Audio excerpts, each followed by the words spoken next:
Hello, I'm at Skyline Church here in Rancho San Diego with Pastor Jim Garlow. And Jim and I were at our high school basketball team, and I just asked you, Jim, what have you been involved in lately? And he tells me about some exciting things that he's doing in Washington, D.C. and the UN. And Mark and I would like you to share those great things that are happening with our congregation, what the Lord's opened for you in Washington, D.C. and the United Nations. From 1800 to 1869, there were weekly worship services held in the U.S. Capitol building in Washington, D.C. They were stopped in 1869 for 145 years. But we have the privilege of reopening them 2.5 years ago, July of 2014. We hired a pastor, partnered with him. He was out of Texas, made him associate pastor at Skyline, moved him to Washington, D.C., bought a condo directly across the street from the Supreme Court, and we launched weekly worship services in the United States Capitol. Every Wednesday night, the reason we have Wednesday night is because all members of Congress fly home on the weekend. So it's on Wednesday night. There are 535 members of Congress. There are 18,000 staff. There's a lot of other government employees. So that took off 2.5 years ago.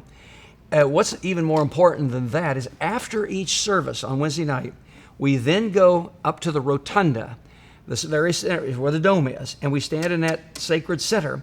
And whoever preached that night stands in that center and makes a prophetic declaration over America. The acoustics is phenomenal. Whoever's led in worship on that particular night then sings a song a cappella and the people join in.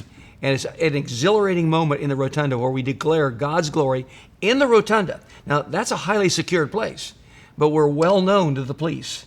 In fact, the Capitol Police, there's 3,000 of them, think so highly of, they call him Pastor Dan, that we now started weekly services on Sunday mornings for the Capitol Police. Now, we don't have a lot of them attending yet, but their relationship with Dan and Joanne, or a couple of Dan and Joanne Cummins, is exceptional. And then we launched, in addition to that, a once a year on the anniversary of George Washington's swearing in, which is April the 30th, 1789.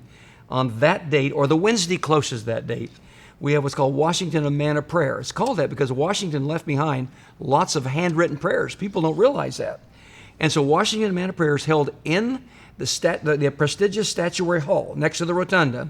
You can only use that by permission of the Speaker of the House. And we invite members of Congress to come and pray. They lead in prayer. And it is the most encouraging sight you can go to. So on this year, April the 26th, I want to get you there one of these times to be there with us. But then members of Congress come and pray. And I'm telling you, the glory of the Lord comes. It's remarkable. This is incredible. If people saw how many godly members there are of Congress, they would be so encouraged. There's quite a few former pastors, former ministers of music that are there. So that's the D.C. Now, part of it. there's something else that I was excited about, too. You told me about the United Nations. Well, I've wanted for 2 years to launch something in the United Nations. And what I want to see happen is weekly worship services in the United Nations.